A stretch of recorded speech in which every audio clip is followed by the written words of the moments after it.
Merci d'être sur la télévision Labari pour suivre le journal, donc premier journal de la nouvelle année 2025 qui a débuté ce mercredi 1er janvier 2025. Mesdames, Messieurs, bonsoir et bienvenue à tous.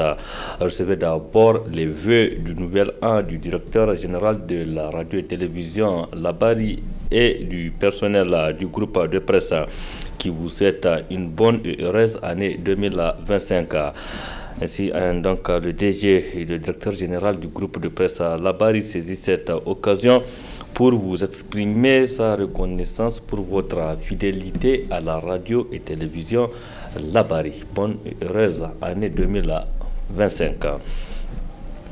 Le monde de la presse privée nigérienne débute cette nouvelle année 2025 avec une bonne nouvelle. En effet, la réunion du Conseil des ministres du 31 décembre 2024 a décidé de la soustraction de la profession de journaliste au régime d'imposition. Nous y reviendrons plus en détail sur cette décision dans nos éditions à venir. Parlons toujours de la réunion du Conseil des ministres d'hier, 31 décembre 2024, qui a adopté le projet d'ordonnance de loi de finances 2025 qui est équilibré en ressources et en charges à 3033,33 milliards de francs CFA. Cela dit, la communauté chrétienne du monde entier a célébré dans la nuit du 31 au 1er janvier le réveillon de Saint-Sylvestre. Ici à Niamey, la communauté chrétienne n'est pas restée en marge de cette commémoration marquée par des vœux pour la nouvelle année 2025 qui vient de commencer. L'ambiance dans les églises ici à Niamey avec nos reporters Adam Soumana et Sadoudoumi. L'ambiance est festive dans les différentes églises de la place avec une présence massive des fidèles chrétiens venus rendre grâce au Seigneur du monde en ce réveillon de fin d'année. Une nuit de grâce consacrée à des prières dont quelques religieux nous parlent des objectifs à elles assignés. Nous rassemblons ensemble dans la joie pour être reconnaissants, montrer la gratitude, la reconnaissance pour ce que le Seigneur a fait pour nous durant toute l'année. C'est vrai que beaucoup interprètent cette fête autrement, mais ce n'est qu'une nuit d'action de grâce. Nous sommes des êtres humains que Dieu a créés et nous montrons notre reconnaissance pour toute l'année qu'il nous a donné, la santé, la prospérité, ainsi de suite. Elle est très symbolique parce que c'est la dernière soirée de l'année 2024. Donc à cause de cela, nous nous sommes réunis en tant qu'Église, en tant que peuple de Dieu, pour exprimer toute notre reconnaissance à Dieu. Donc ce que nous appelons une soirée d'action de grâce. Nous sommes là, rassemblés, pour célébrer ce grand Dieu qui est le véritable, qui a pris soin de nous, malgré toutes les péripéties, les difficultés, les situations que nous avons traversées, mais aussi que notre pays a traversé. L'ambiance est au comble à partir de 0h, marquant l'entrée de la nouvelle année 2025 à l'occasion de laquelle les leaders des églises ont formulé des vœux. Cette année, nous l'avons particulièrement placée sous le signe de la paix et de la prospérité. Et nous souhaitons ces deux éléments à chacun d'entre nous.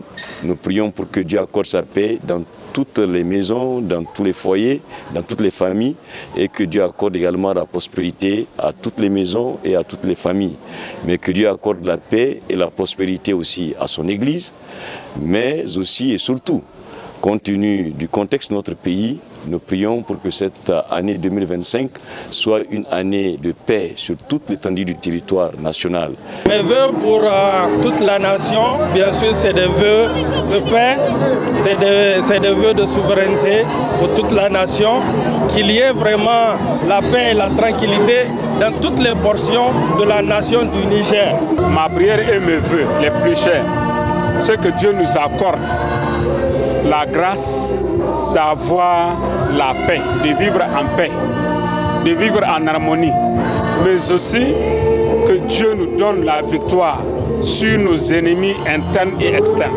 Nos vœux sont des vœux d'espoir, de confiance, que ce soit pour l'Église, la communauté chrétienne.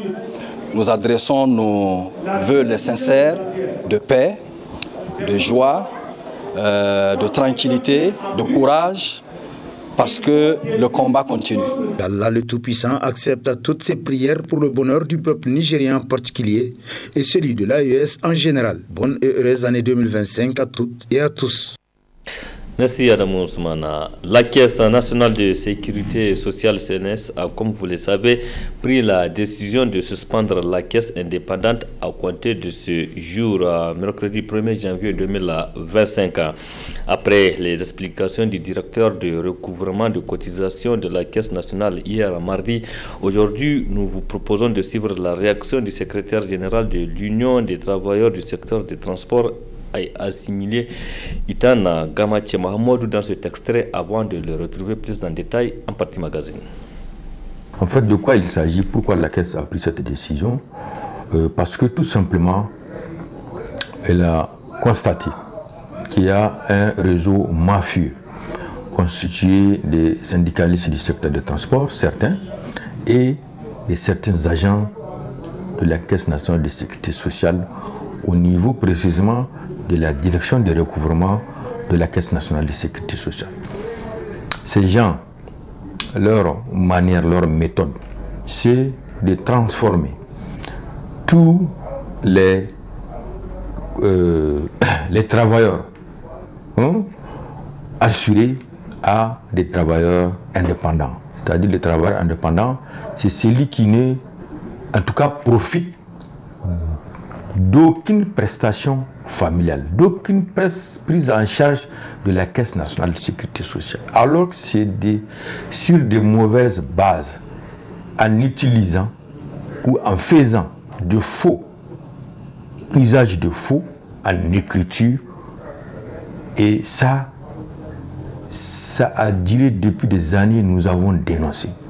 Dieu merci, avec l'arrivée des militaires, ils ont investigué. Puisque nous avons continué les offensifs, ils ont investigué et ils ont constaté que rien que dans le milieu des taxis à Niamey, sur les presque 10 500 taxis, il y a au moins 8 000 taxis qui sont, 8 000 chauffeurs qui se sont déclarés travailleurs indépendants.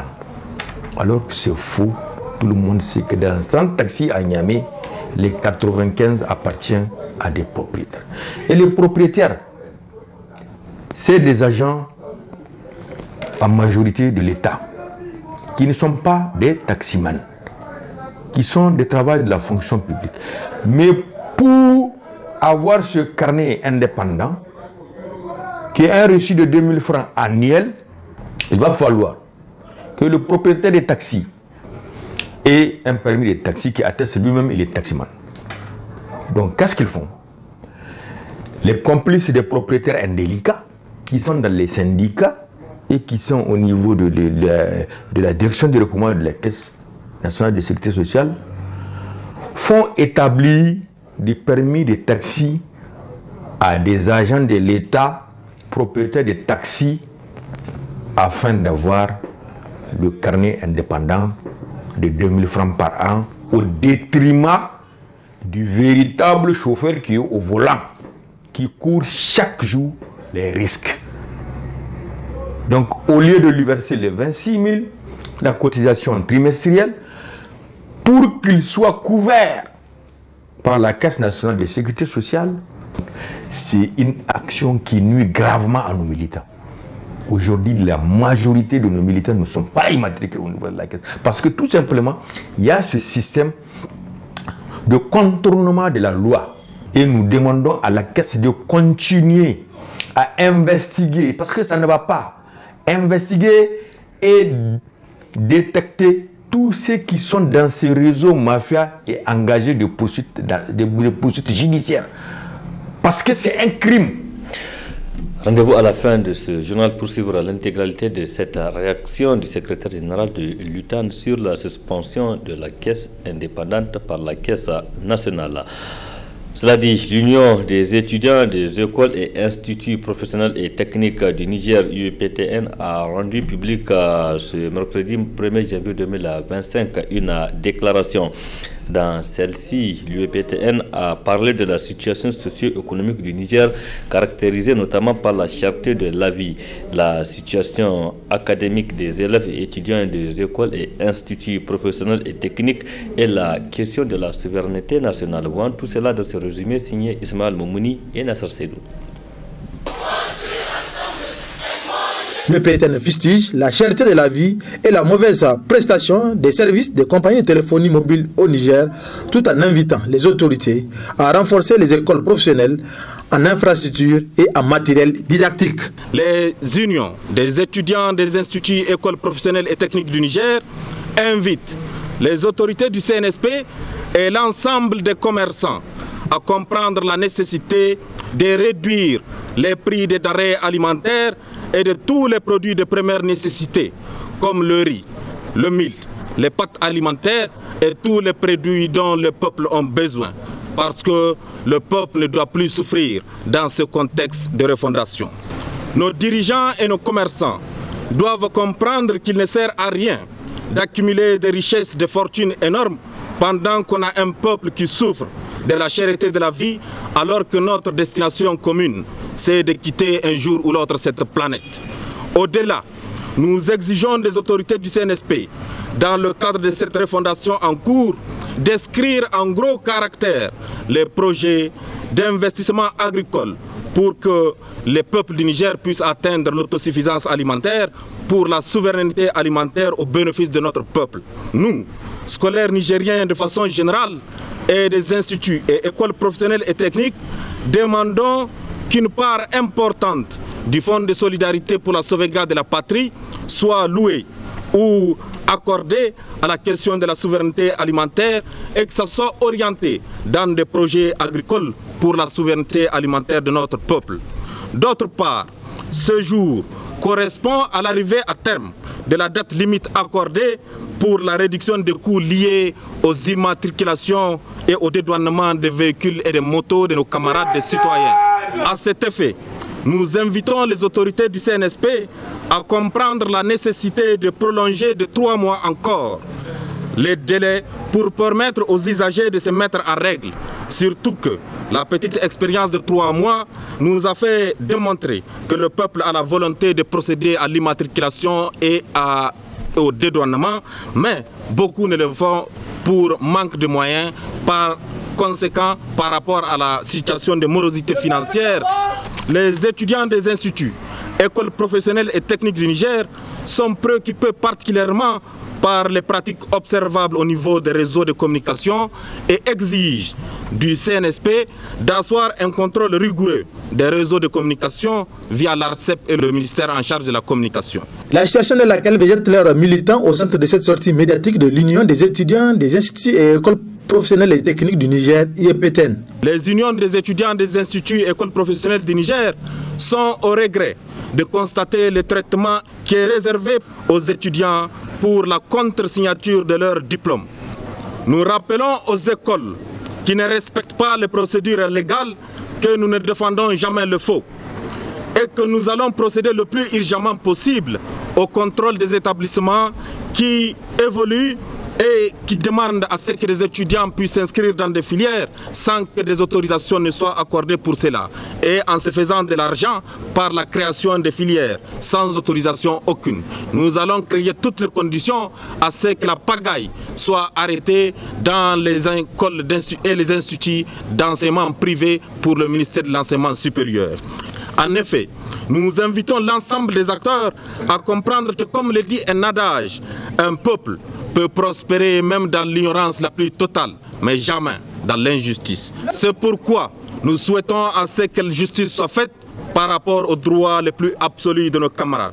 C'est le lieu également de plaider pour la réduction des frais d'inscription au BTS d'État qui ont évolué de 15 000 à plus de 40 000 francs aujourd'hui. C'est pourquoi nous exigeons la réduction à un prix de 10 000 francs pour le BTS dans ce contexte actuel de refondation. Le PTN compte mener un combat sans merci contre les établissements qui dispensent des filières qui ne sont pas reconnues par l'État.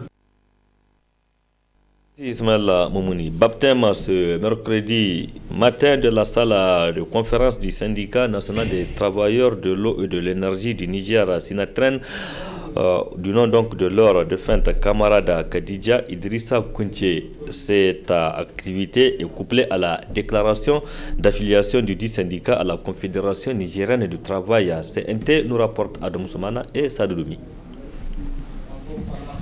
La salle de réunion du syndicat national des travailleurs de l'eau et de l'énergie du Niger a eu de la peine à contenir ce beau monde par la présente cérémonie. Une cérémonie à double importance que n'a pas manqué de souligner le secrétaire général du Sinatren à cette occasion.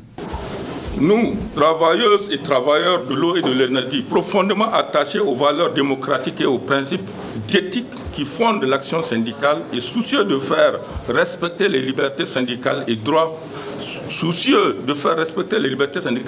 syndicaux pour un monde équitable et de justice sociale, réunis dans la salle de réunion Kadija Kounché du Sinatren, décidons de baptiser à compter de ce jour la salle de conférence Sinatren, salle Kadija Kounché. 2. De l'affiliation du syndicat national des travailleurs de l'eau et de l'énergie du Niger Sinatren à la Confédération nigérienne du travail CNT à compter de... Présent à cette cérémonie, le représentant de la Nigérienne de l'électricité a pour sa part loué l'initiative de baptiser cette salle du nom d'une collaboratrice dont il a rappelé les qualités à l'assistance. De son vivant, était une collègue très disponible, très appréciée de tous, et vraiment elle s'est portée volontairement dans le syndicat, et toutes les actions qu'elle a menées de son vivant tendaient vers le bien-être, la recherche du bien-être des agents de la Nigélec et par ricochet donc des Nigérians dans leur intégralité. Abondant dans le même sens, le secrétaire général de la CNT centrale d'affiliation du Sinatren a souhaité la chaleureuse bienvenue aux militantes et militants de ces syndicats dans leur monde. Il est rare de voir les syndicats penser à des militants ou militantes après leur décès jusqu'à baptiser une salle de conférence à leur mémoire. Je voudrais, au nom de la CNT, vous féliciter pour ce travail, mais aussi pour cette pensée. La deuxième décision, c'est votre affiliation solennelle au niveau de la Confédération nigérienne du travail. Vous l'avez dit dans votre intervention, camarade secrétaire général, après plusieurs années sans affiliation, vous avez pu faire des concertations, des consultations, et vous étiez arrivé à la décision finale de librement de vous affilier à la Confédération nigérienne du travail. Ce qui nous réconforte dans notre position en tant que CNT, mais également ça nous réconforte dans le travail que nous sommes en train de faire de défense des intérêts matériels et moraux des travailleurs nigériens de manière générale. En notant enfin que le bureau exécutif du syndicat national des travailleurs de l'eau et de l'énergie Sinatren a appelé ses militants à une union sacrée autour de la décision de leur structure à s'affilier désormais à la CNT et à se donner corps et âme pour son rayonnement.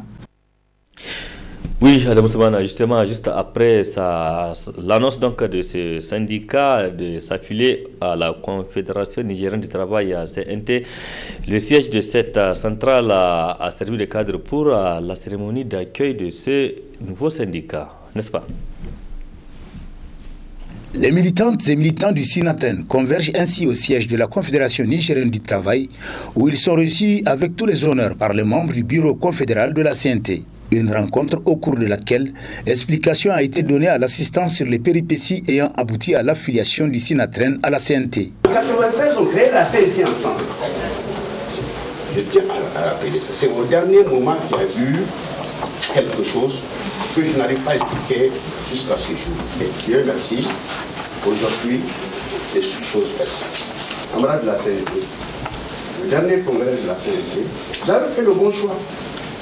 Vous avez fait le bon choix. La chaîne, c'est le bon choix. Vous avez fait le bon choix. Et ceux que vous avez choisis pour conduire les destinées de la CNT ne feront que agrandir la famille. Aujourd'hui, la CNT se retrouve pratiquement à la tête des groupements syndicaux du Niger et le Sinatren qui s'est battu longtemps, et je dis bien, ce qu'on vous, on vous apporte au Sinatren, ça n'est pas seulement du plaisir, hein. Il y a de la peine que nous vous amenons. Si le Sinatren ne s'était pas battu, la Nigélec serait déjà vendue au blanc. Cette histoire de juillet 2023 à aujourd'hui nous aurait été très pénible. Donc au-delà des intérêts matériels et moraux que nous vous amenons à défendre, le Sinatren vous amène à défendre le patrimoine national et le consommateur. Occasion saisie par le secrétaire général du Sinatren pour présenter brièvement leur syndicat. Je tiens à remercier la CNT pour l'accueil réservé au Sinatren et vraiment grand merci pour cet accueil. Et on sait qu'on a regagné une famille, et une famille qui nous accueille les bras ouverts.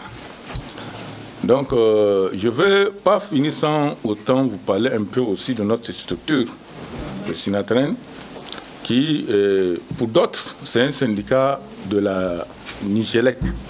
C'est vrai, Nigélec est l'élément moteur de ce syndicat-là. Mais en dehors de la Nigélec, il y a d'autres sociétés aussi qui sont affiliées au Sinatren. Je peux parler ici de la SPEN, où il y a même un représentant dans cette salle. Je peux parler aussi de la Sonichar, je peux parler aussi de la Soraz, je peux parler aussi de Stikmar et de CNES, le Centre national de l'énergie solaire. Donc, quant au secrétaire général de la CNT, il s'est réjoui du choix porté sur leur centrale, un choix qui selon lui n'est pas fortuit. Si sur les 15 ou 16 centrales, après leur départ de leur centrale d'affiliation, une centrale que même Sinatren a créée, ils ont choisi de venir à la CNT, ce n'est pas un fait de hasard. Ils ont longuement mûri la réflexion, ils ont fait des concertations à l'interne. Au niveau de leurs militantes et militants de base, ils ont fait les concertations au niveau des régions et à l'unanimité, ils se sont dit le choix est porté sur la CNT. Cette affiliation du Sinatren à la CNT se veut un cadeau du début d'année 2025 qui ragaillardit davantage cette centrale, occupant déjà une place enviable sur l'échiquier syndical national. Merci Adam Ousmane. Un mot du sport avant la partie magazine de ce journal. Clôture hier mardi 31 décembre 2024 à l'Académie des arts martiaux de Niamey de la 25e édition du championnat national du taekwondo organisé par la fédération nigérienne de cette discipline. Cette compétition a duré 3 jours et elle a enregistré la participation des athlètes venus des différentes régions du Niger. Précision Ismaël Moumouni et Nasser Seydou. Moment riche en intensité, émotion et en leçons de vie avec les athlètes et d'autres acteurs, voilà à quoi ont assisté le public durant 3 jours du championnat national de taekwondo. Cette discipline enseigne des valeurs essentielles dans le sport, mais aussi dans la vie quotidienne. C'est pour répondre au contexte actuel du pays que la Fédération nigérienne de taekwondo a choisi pour thème la discipline et la résilience au cœur du combat patriotique. La discipline et la résilience constituent des vertus indispensables pour notre marche inexorable vers l'indépendance réelle. Avec la discipline, nous appréhendons les meilleures règles de vivre ensemble.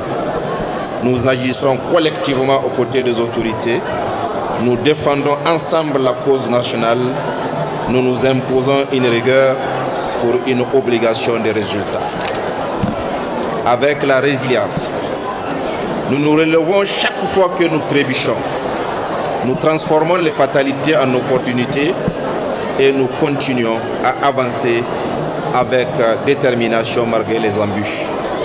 Ce sont ces 2 qualités, entre autres, qui font de nos athlètes des combattants glorieux et intrépides. Elles font de chaque pratiquant de taekwondo un ambassadeur et un gendarme vigilant des valeurs citoyennes et patriotiques, prêt à contribuer à la défense et à la construction d'un avenir meilleur.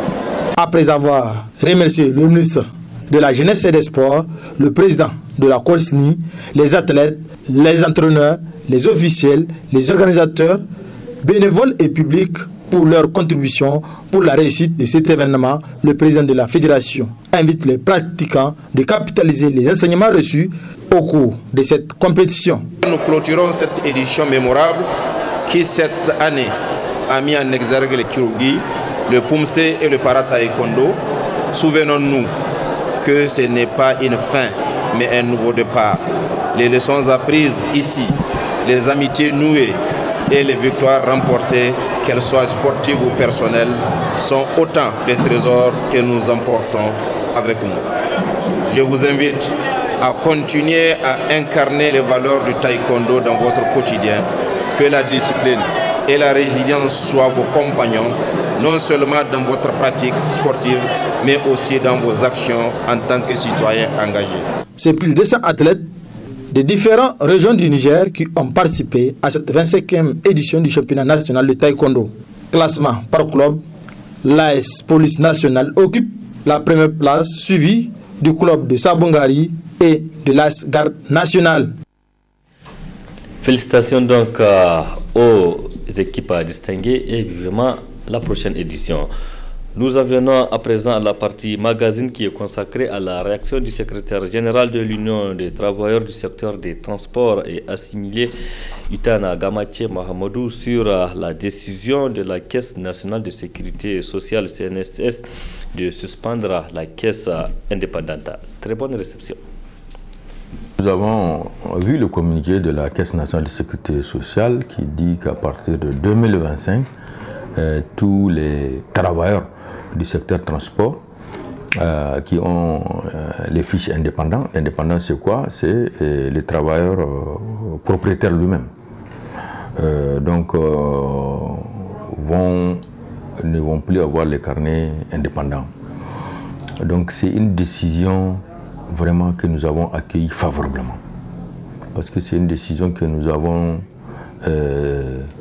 même si vous vous souvenez, engagé de combat pour que la caisse assainisse un peu au niveau de la direction de recouvrement.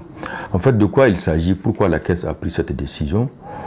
Parce que tout simplement, elle a constaté qu'il y a un réseau mafieux constitué des syndicalistes du secteur des transports, certains, et de certains agents de la Caisse nationale de sécurité sociale au niveau précisément de la direction de recouvrement de la Caisse nationale de sécurité sociale.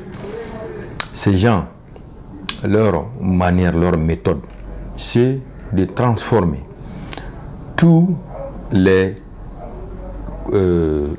travailleurs assurés à des travailleurs indépendants. C'est-à-dire les travailleurs indépendants, c'est celui qui ne, en tout cas, profite d'aucune prestation familiale, d'aucune prise en charge de la Caisse nationale de sécurité sociale. Alors que c'est sur des mauvaises bases, en utilisant ou en faisant de faux, usage de faux en écriture, et ça a duré depuis des années, nous avons dénoncé. Dieu merci, avec l'arrivée des militaires, ils ont investigué.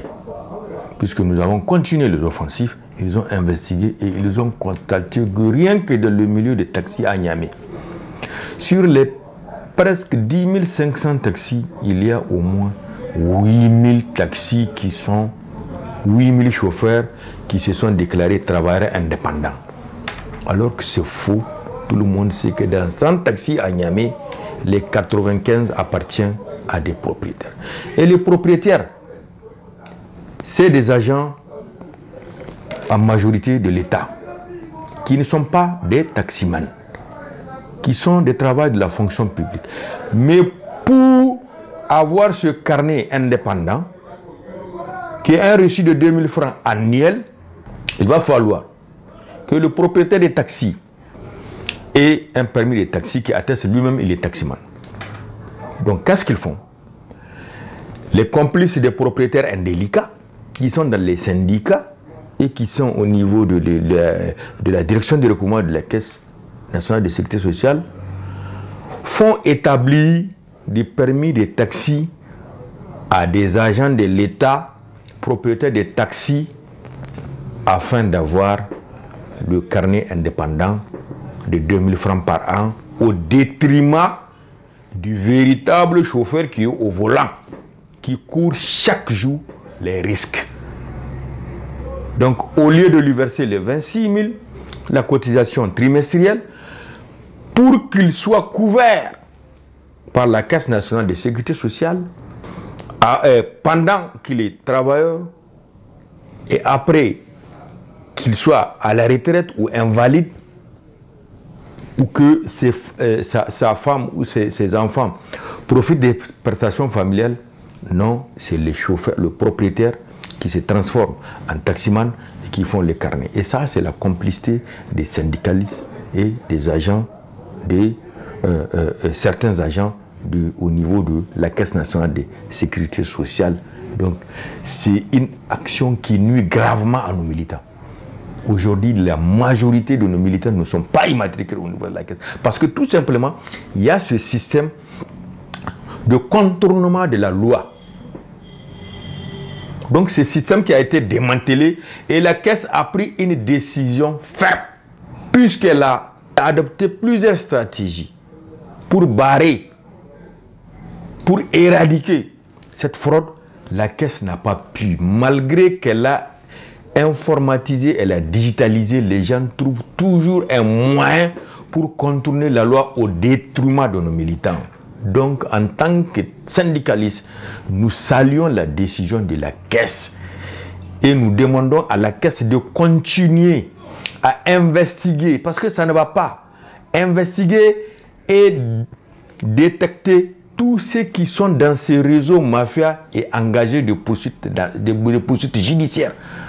Parce que c'est un crime que des gens se constituent à une association de malfaiteurs pour nuire à la carrière des milliers de gens. Aujourd'hui, nous avons des travailleurs, des travailleurs du secteur du transport qui ont 20 ans, 25 ans, 30 ans de carrière qui ne sont pas immatriculés au niveau de la Caisse nationale. C'est un crime.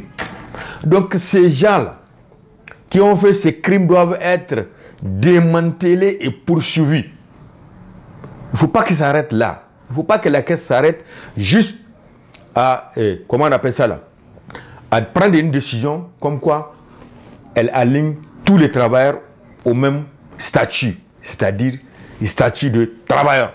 Il n'y a pas de travailleur indépendant. C'est bon, puisque la loi permet à un travailleur indépendant de cotiser pour lui-même ce qu'on appelle un assuré volontaire.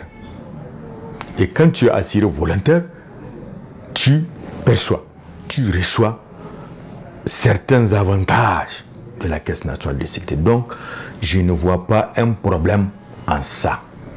Le problème existe dans le milieu de ceux qui sont constitués en réseau mafieux pour contourner la loi vis-à-vis de la Caisse nationale de sécurité sociale. La Caisse, je vous ai dit depuis l'avènement du CNSP, est en train d'innover, de rénover. On a constaté un changement au niveau de la Caisse nationale de sécurité sociale.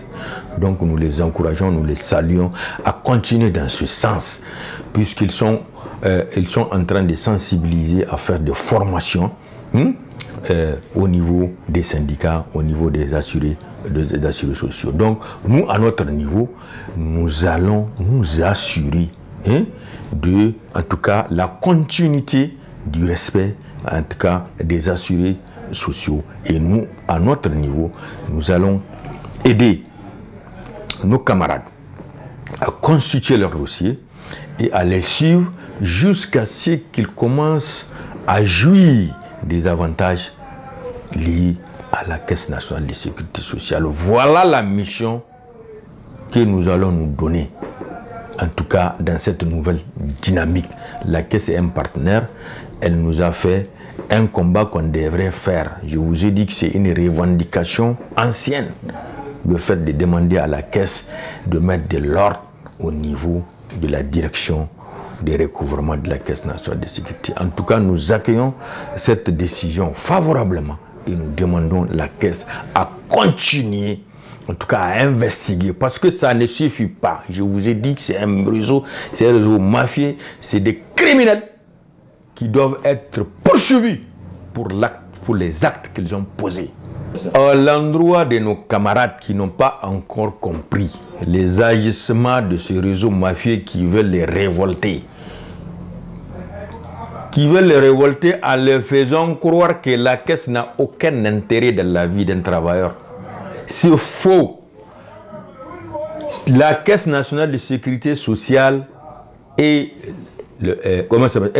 la meilleure couverture sociale qu'un travailleur peut avoir. Les fonctionnaires de l'État ont leur caisse qu'on appelle Carénie.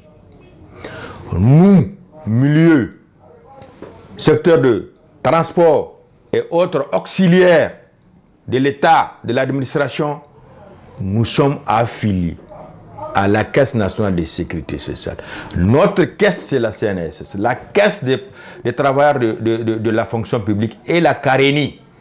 Donc la caisse assure une couverture sociale aux travailleurs du transport. Donc ce n'est pas à négliger.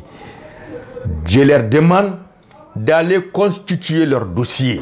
Aujourd'hui, c'est une aubaine que la caisse nous donne, de constituer le dossier et déposer au niveau des différents bureaux des caisses des quartiers, dont des caisses des quartiers des travailleurs. Donc, nous saluons cette initiative de la Caisse nationale de sécurité sociale et j'invite les camarades à ne pas se laisser berner. C'est une décision salutaire, c'est une décision qui arrange les travailleurs du transport, particulièrement les taxis et les Faba.